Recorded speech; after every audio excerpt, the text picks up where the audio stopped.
கிருஷ்ணகிரி மாவட்டம் வேப்பனப்பள்ளி அருகே முகாமிட்டிருந்த 2 காட்டு யானைகள் ஆந்திர வனப்பகுதிக்கு விரட்டி அடிக்கப்பட்டிருக்கின்றன.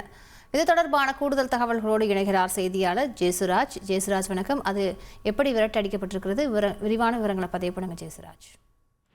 அதாவது கிருஷ்ணகிரி மாவட்டத்துல வேப்பனஹள்ளி சுற்று வட்டார பகுதிகளில் ஆந்திர மாநிலத்திலிருந்து வந்த 2 காட்டு யானைகள், கர்நாடக மாநிலத்திலிருந்து வந்த ஒற்றை காட்டு யானை என 3 காட்டு யானைகள் அந்த பகுதியில சுற்றி திரிந்தன.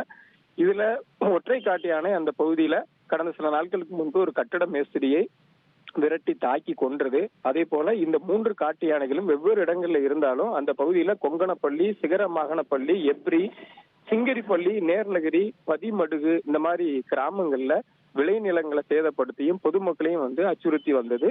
இந்த காட்டு யானைகள் கூட்டத்தை அடர்ந்த வனப்பகுதிக்கு விரட்டணும் அப்படின்னு சொல்லி அந்த பகுதி பொதுமக்கள் தொடர்ந்து கோரிக்கை விடுத்து வந்த நிலையில இதற்காக தனியாக குழுக்கள் அமைக்கப்பட்டு அது வைத்தி ஒரு பிளாட் வாங்கணுமா இல்ல ஒரு பிளாட் வாங்கணுமான்னு ஒரே கன்ஃபியூஷன். ஒரு ரியல் எஸ்டேட் எக்ஸ்பர்ட் கிட்ட பேசு. எப்படி? பாஸ்வாலா பி தி பாஸ். வனத்துறையினர் இந்த காட்டு யானைகளை கண்காணித்த நிலையில 2 காட்டு யானைகளை ஆந்திர வனப்பகுதிக்கு வனத்துறையினர் விரட்டி அடித்துள்ளனர். இதனால் அந்த பகுதி பொதுமக்கள் நிம்மதி அடைந்தனர்.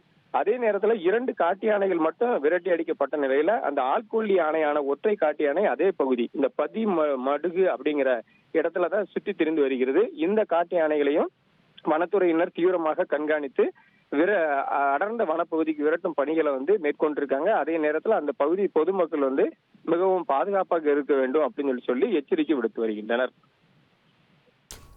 விரிவான விவரங்களுக்கு நன்றி ஜேசுராஜ்.